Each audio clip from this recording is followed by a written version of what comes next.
Hello everyone, how is everyone doing? So today we will be talking about an off-beat topic from UPSC Economics that may be particularly related to your science and technology subject. एक field जो कि बहुत ही ज़्यादा demand में है in the current times, that is artificial intelligence, machine learning and data science.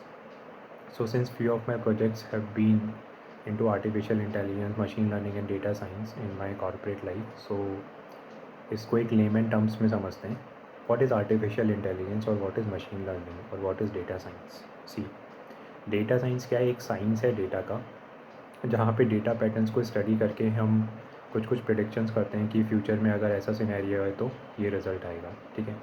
Artificial intelligence is basically learning patterns from that data, and whenever the new data comes in, it provides the prediction for that new data. Basically एक हमने model बनाया, उसको train किया. ठीक है. एक particular जो data set है हमारे पास, अब अगर हमारे पास कोई नया डेटा सेट आए, उस मॉडल को लर्न करके उस नए डेटा सेट पे एक प्रिडिक्टिव टेक्नोलॉजी लगी जो कि प्रिडिक्ट करेगा, हाँ अगर मेरे पास ये सिनेरियो है तो ये सब कुछ हो सकता है. ठीक है.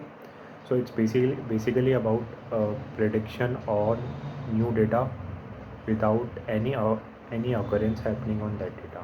So it is basically artificial intelligence and machine learning. इसमें बहुत सारे algorithms होते हैं, बट हमें यूपीएससी के लिए उसमें इन डेप्थ जाने की ज़रूरत नहीं है. We should know the basic criteria for cracking the UPSC. Thank you.